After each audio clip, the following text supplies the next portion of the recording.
허물의 사함을 받고 자신의 죄가 가려진 자는 복이 있도다. 마음에 간사함이 없고 여호와께 정죄를 당하지 아니하는 자는 복이 있도다. 내가 입을 열지 아니할 때에 종일 신음함으로 내 뼈가 쇠하였도다. 주의 손이 주야로 나를 누르시오니 내 진액이 빠져서 여름 가뭄에 마름같이 되었나이다. 셀라. 내가 이르기를 내 허물을 여호와께 자복하리라 하고 주께 내 죄를 아뢰고 내 죄악을 숨기지 아니하였더니 곧 주께서 내 죄악을 사하셨나이다. 셀라. 이로 말미암아 모든 경건한 자는 주를 만날 기회를 얻어서 주께 기도할지라. 진실로 홍수가 범람할지라도 그에게 미치지 못하리이다. 주는 나의 은신처이오니 환난에서 나를 보호하시고 구원의 노래로 나를 두루시리이다. 셀라. 내가 내 갈 길을 가르쳐 보이고 너를 주목하여 훈계하리로다. 너희는 무지한 말이나 노새같이 되지 말지어다. 그것들은 제갈과 굴레로 단속하지 아니하면 너희에게 가까이 가지 아니하리로다. 악인에게는 많은 슬픔이 있으나 여호와를 신뢰하는 자에게는 인자하심이 두르리로다. 너희 의인들아 여호와를 기뻐하며 즐거워할지어다. 마음이 정직한 너희들아 다 즐거이 외칠지어다. 아멘. 시편 32편은 다윗의 마스길이란 제목이 붙어 있습니다. 우리 성경에도 보면 작은 글씨로 그 첫 부분에 다윗의 마스길 이렇게 기록되어 있습니다. 마스길은 음악적인 용어로 교훈적인 찬양이라는 의미입니다. 다윗이 쓴 교훈적 찬양이라는 말이지요. 다윗 개인의 찬양이기도 하면서 이후 많은 사람들에게 전해지고 가르쳐지도록 예배에 사용된 그런 찬양이라고 짐작할 수 있습니다. 그럼 교훈의 내용은 무엇입니까? 첫째는 인간은 죄로 인한 고난 가운데 있다 교훈하고 있습니다. 시인 다윗은 자신이 고통스럽게 겪어가는 고난의 과정을 아주 섬세하고 구체적으로 시적인 표현으로 표현하고 있습니다. 인간의 고통의 문제를 노래하고 있습니다. 3절에 종일 신음하였다, 종일 신음한다 이렇게 기록합니다. 마치 온 마음과 몸이 아프고 힘들어 꼼짝을 못하고 내내 끙끙거리기만 하고 신음하고 있습니다. 너무 힘들어 다른 어떤 일상의 일들을 도저히 해나가기 어려운 상황까지 이르는 그런 꼼짝 못하고 있는 모습입니다. 외부적으로 볼 때 가장 쉽게 목격할 수 있는 고통을 겪고 있는 한 인간의 모습이라 하겠습니다. 그리고 내 뼈가 쇠한다 하였습니다. 뼈마디가 아프고 뼈가 쇠하여 가는 것을 느끼는 것은 일반적으로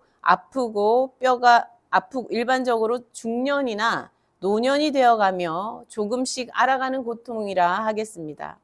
혹은 몸이 가장 많이 쇠하여 뼈의 고통까지 느끼게 되는 아주 극한의 고통에 이르는 그러한 모습이라 할 수 있습니다.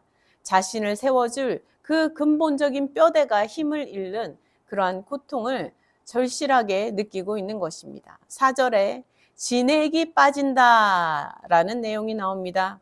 많은 일들에 힘을 내게 하던 에너지가 다 빠져나가는 것입니다. 최후의 에너지마저 다 소진하여서 모든 힘을 잃고 그저 고통 가운데 처절히 서 있는 모습입니다. 처절히 엎어져 있는 모습입니다. 그것이 바로 진액이 빠진 모습이라 할 수 있습니다. 뼈가 쇠하고 진액이 빠지는 모습은 말하지 않으면 외부적으로는 잘 알아차리기 힘든 자신의 내적인 고통의 모습이라 하겠습니다. 그러나 결국 여름 가뭄에 마름같이 되어서 그 어떤 생명도 붙어 있을 수 없는, 그래서 외적으로나 내적으로나 꼼짝없이 완전히 죽을 지경이 되어 고통 가운데 놓인 그러한 자기 자신의 모습을 시인 다윗은 묘사하고 있습니다. 그러면 고통의 원인이 무엇입니까? 여기에 보면 자신의 허물과 죄입니다. 4절에 주의 손이 주야로 나를 누른다 하였습니다. 허물과 죄 가운데 놓인 자신이 3절에 입을 열지 아니할 때에, 다시 말해서 죄를 뉘우쳐 자복하고 회개하지 않고 있을 때에 밤낮으로 의의 재판장이신 하나님의 그 거룩한 손, 그 압박 아래에 꼼짝없이 눌려 죽을 지경이 된다라는 것입니다. 그의 고통은 양심이 살아있기 때문에 겪게 되는 고통이기도 합니다. 하나님을 믿는 믿음이 있기에 겪는 고통이기도 합니다.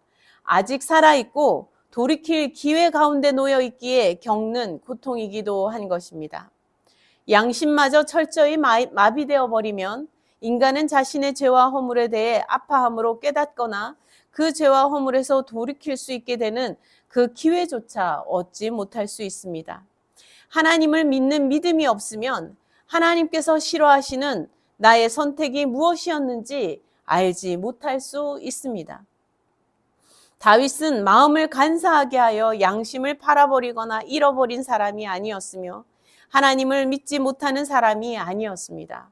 자신이 어디에서 미끄러져 하나님의 말씀을 떠나 행하였는지, 하나님의 마음을 아프게 하였는지, 그의 허물과 죄가 무엇인지 알아갈 수 있는 사람이었습니다.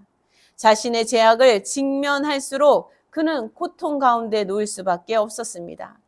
시인 다윗뿐 아니라 모두가 죄인이기에 우리 인류는 죄로 인해 고난과 고통 가운데 살아갈 수밖에 없습니다. 죽음의 판결 아래에 놓여 고통을 겪게 하는 것은 죄로 인한 것이라는 것이죠. 죽음 앞에서 고통을 겪지 않을 수 있는 인간이 있습니까? 둘째, 하나님은 용서의 하나님이시며 구원의 하나님이심을 교훈하고 있습니다. 5절에 내 허물을 여호와께 자복하리라 이렇게 기록합니다. 주께 내 죄를 아뢰고 내 죄악을 숨기지 아니하였다 이렇게 기록하였습니다. 정직하게 하나님 앞에 나아간 것입니다. 부끄러운 모습 그대로 하나님 앞에 나아가 아뢰고 있습니다. 우리는 누구나 죄의 허물이 있습니다. 그러나 죄와 허물에서 돌이키는 사람과 돌이키지 않는 사람은 서로의 길, 그 결국이 다르게 나뉘게 된다라는 것을 보여줍니다. 한 길은 죽을 지경이 되었으나 하나님 앞에 죄를 자복하고 회개하여서 그 죄와 사망의 길에서 돌이키고 죄사함을 받는 길입니다. 생명의 길로 다시 나아가고 그 생명이 소생하고 회복하는 길입니다. 다른 길은 어떠한 길입니까? 자복하고 회개하지 않으면 죄와 사망의 길을 계속하여 달려가는 길입니다. 죽을 지경으로 끝나는 것이 아니라 정말 죽음의 심판 아래 놓일 수밖에 없는 구원 밖에 있는 길입니다. 5절에 다윗이 자신의 허물을 하나님 앞에 나아가 자복하여 숨김없이 다 아뢰 때에 주께서 내 죄악을 사하셨다 노래하고 있습니다. 1절에 허물의 사함을 받고 죄가 가려진 자, 2절에 하나님께 정죄를 당하지 아니하는 자가 복이 있다 노래하고 있습니다. 시편 1편에 복 있는 사람을 노래하고 있지 않습니까? 마태복음 산상수훈에서도 복 있는 사람에 대해 노래합니다.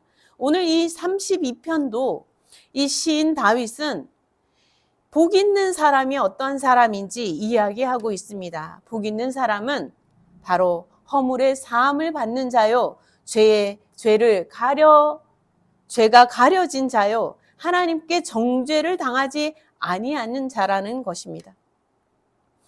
32편의 첫 단어는 원래 히브리어 본문에서 첫 단어가 복 있는 사람이라는 단어입니다. 두 번째 단어가 사함을 받은 사람이라는 단어입니다. 이렇게 32편의 시작은 복 있는 사람이 누구인지 복 있는 사람으로 시작하고 있습니다. 복 있는 사람은 바로 사함을 받은 사람이라는 것입니다. 죄사함을 받은 사람이 복 있는 사람이라 말하고 있는 것입니다. 사함을 받는 사람이 복 있는 사람입니다. 여러분 죄사함을 받은 사람이 가장 복 있는 사람입니다.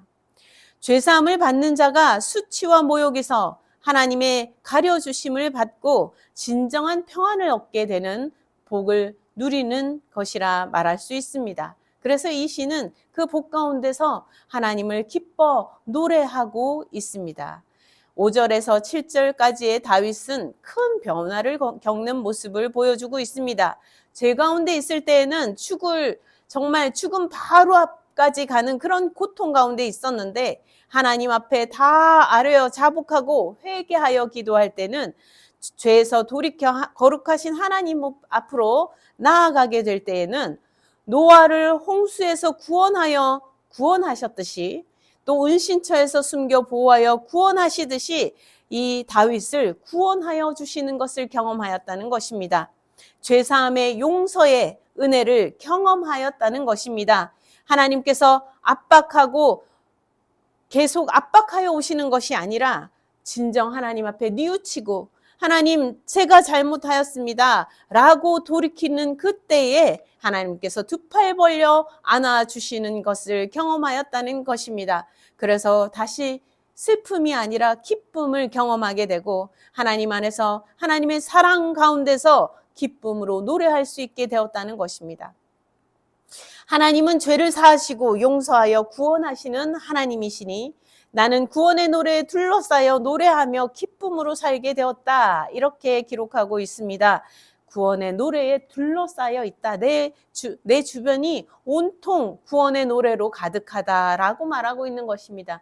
구원의 노래가 끊임없이 내 주변을 감싸고 있다는 것입니다. 기쁨과 감사가 넘쳐나는 모습을 보여주고 있습니다. 노래는 우리의 인생이 담기는 가락 있는 이야기이지요. 시인은 구원의 노래를 담아 하나님을 찬양하고 있습니다. 노래할 수 있어 살아가게 되고 살아가니 노래할 수 있습니다. 하나님과의 사랑의 노래가 시작되고 사망의 그늘에서 벗어나 생명의 감격이 피어나는 그런 복된 노래가 시작된 것입니다. 셋째, 죄 가운데서 고집 부리지 말라 교훈하고 있습니다. 누구나 자신이 행한 일, 자신의 선택을 옳았다 말하고 싶은 것은 누구나 같습니다. 그래서 자신이 해왔던 대로, 하던 대로 계속 그 길을 가고 싶어 합니다. 혹시라도 잘못된 것이면 그냥 내가 스스로 좀 감추고 은근슬쩍 지나가서라도 내 자신의 그 수치는 잠시 감추고 나의 선택이 잘못됐다 밝히고 싶지 않은 것입니다. 변화를 가져오려면 새로운 이유를 찾아야만 합니다. 새로운 근거를 발견해야만 합니다. 나를 부정해야만 합니다. 보지 못하던 것을 보아야 하고 알지 못했던 것을 인정해야만 합니다. 나의 잘못을 인정하고 돌이킨다는 것은 잘못을 부끄러워할 줄 알고 또한 그 부끄러운 것을 내어놓을 수 있는 용기를 가져야만 하는 것입니다. 나의 부끄러운 지난날의 모습을 스스로 인정하는 일은 용기를 내어야만 하는 일입니다. 그 부끄러운 일에서 돌이키겠다는 결단을 내리는 것 또한 용기를 내어야 하며 의지를 자신의 온 힘을 내어야만 할 수 있는 일입니다. 반성을 할 수 있는 것이죠. 그러나 하나님 앞에 나아가 회개하는 것은 사람들 앞에 한번 반성하는 그런 것과는 다릅니다. 정말 참 주가 되시는 하나님 앞에 나아가 자신의 잘못이 하나님 앞에 낱낱이 다 드러나 있고 철저히 다 드러나 있음을 깨닫고 그 죄의 처절함을 깨닫고 그 죄의 혹독함을 깨닫고 진정으로 그 죄에서 돌이키겠다. 하나님 앞에 기도하는 것입니다. 하나님 앞에 자신을 다 내어놓고 아뢰는 것이며 완전히 엎드려 부복하여 하나님 앞에 참된 길로 돌이키겠다. 용서하여 달라 간구하는 것입니다. 하나님과의 인격적인 관계에서 변화를 가져오는 것입니다. 자신과 이웃과의 관계에서 변화를 가져오는 것입니다. 이러한 변화 가운데 복 있는 사람이 되어가는 것인데 대부분 이러한 변화로 나아가기보다는 자신을 부정하지 않으려 고집하며 버티는 경우들이 많습니다. 버티고 또 버티다 정말 잘못을 이제는 알지조차 못하는 깨닫지도 못하는 그런 상황까지 가버리게 될 수 있는 것입니다. 잘못을 인정하려 하지 않는 삶은 참으로 복 있는 사람이 아닙니다. 잘못이 드러나지 않아서 복이 있느냐? 그렇지 않다는 것입니다. 잘못에서 돌이키고 참된 길을 갈 수 있는 것이, 그것이 진정 복 있는 길이라는 것입니다. 하나님은 우리에게 말씀하십니다. 내가 내 갈 길을 가르쳐 보이겠다. 너를 주목하여 훈계하겠다. 하나님께서는 우리를 한 사람 한 사람 주목하여 보고 계십니다. 언제나 어디서나 우리를 여전히 사랑의 눈길로 우리를 주목하여 보고 계십니다. 그리고 우리의 갈 길을 훈계하시고 가르쳐 이끄시기 원하십니다. 하나님의 말씀에 우리는 귀를 기울여야 할 것입니다. 하나님의 말씀에 우리의 마음을 열어야 할 것입니다. 하나님의 말씀을 경청해야 할 것입니다. 하나님께서 그 길은 아니다, 돌이켜야 한다 말씀하실 때에 우리는 귀를 번쩍 열어야 하는 것입니다. 그리고 그 말씀에 응답할 수 있어야 하겠습니다. 어떻게 교훈하여 주십니까? 너희는 말해도 알아듣지 못하는 무지한 말이나 노새같이 되지 말아라, 이렇게 말씀하십니다. 말이나 노새는 재갈을 물리고 굴레로 단속해야 자신의 뜻을 굽혀 너희 말을 듣지 않느냐. 죄의 길을 계속 걷는 악인에게는 마치 이와 같이 되게 된다는 것입니다. 그래서 많은 슬픔을, 고통을 겪을 수밖에 없다는 것입니다. 반대로 하나님을 신뢰하는 자는 놀라우신 하나님의 용서하심과 인자하심이 그 주변에 가득 감싸는 것을 경험하게 될 것이라는 것입니다. 두 팔 벌려 하나님께서 영접하여 주시고 안아주시는 것을 경험하게 된다는 것입니다. 자신의 초라한 모습, 자신의 정말 보고 싶지 않은 그 누추한 모습, 너덜너덜해진 그 모습을 하나님 앞에 그대로 가지고 나아갈 때에 하나님께서 새로운 아름다운 옷을, 그리스도의 옷을 입혀주시면서 의롭다 인쳐주신다는 것입니다. 그러니 너희의 허물과 죄를 계속하여 돌이키지 않고 고집부리며 살아간다면 무지한 말이나 노새와 같은 인생이 되어 갖은 고초를 겪으며 슬픔 많은 인생이 될 것이라는 겁니다. 누구나 죄와 허물이 있습니다. 죄와 허물이 없는 사람이 누가 있겠습니까? 그러나 고집을 부리고 돌이키지 못하는 삶에는 용서의 경험이 있을 수 없습니다. 하나님의 용서와 하나님의 그 사랑의 경험을 할 수 없는 것입니다. 하나님 앞에 돌이켜 뉘우쳐 나아가 하나님을 부르며 하나님을 향하여 나아가지 않는 이들에게 하나님의 용서와 은혜를 경험할 수 없게 되는 것입니다. 결국 슬픔 가운데 끝까지 걸어갈 수밖에 없으며 인생의 슬픔으로 결국 죽음의 사망의 그늘 아래 놓이게 된다는 것입니다. 그러니 죄와 허물에서 돌이켜야 하는 것입니다. 죄와 허물이 있으나 여호와를 신뢰하고 여호와를 찾고 만날 기회를 얻어 주께 기도하며 회개하며 나아가는 자는 어떠합니까? 주의 지혜로우심으로 초대받을 때에 어리석음에서 돌이켜 그 지혜로우심의 초대에 응하며 나아가게 됩니다. 주의 용서하심을 경험하여 지난 허물을 가리움을 받게 된다는 것입니다. 크고 놀라우신 주의 인자하심이 그 주변에 가득 감싸는 하나님의 참사랑을 경험하게 된다는 것입니다. 자신의 너덜너덜하여진 모습, 자신의 죄된 모습을 하나님 앞에 정말 낱낱이 아뢰며 나아가는 자는 오히려 그 모든 죄의 가리움을 입는 하나님의 두 팔 벌려 사랑을 입는 그 사랑 가운데 은혜를 누리게 된다는 것입니다. 그러니 어찌 기뻐하지 않을 수 있습니까? 어찌 즐거워하지 않을 수 있습니까? 어찌 기뻐 찬양하지 않을 수 있습니까? 그 인생이 어찌 복되다 하지 않을 수 있겠습니까? 죄인이었으나 허물의 사함을 받은 사람은 의인이라 불리게 됩니다. 주를 만나고자 하는 자, 예배하며 나아가는 믿음의 성도들에게 너희 의인들아 부르고 있습니다. 여호와를 기뻐하고 즐거워하라. 마음이 정직하여 하나님의 말씀 앞에 믿음과 양심이 살아 숨쉬고 자신의 죄를 다 하나님 앞에 아뢰며 나아가는 이들, 믿음의 공동체는 다 즐거이 함께 외치라 찬양하라 하고 있습니다. 용서함을 입은 성도들이 감사함으로, 찬양함으로 나아가자는 것입니다. 함께 용서의 하나님을 찬양하며 예배로, 축제로 나아가자, 잔치로 나아가자 하고 있습니다.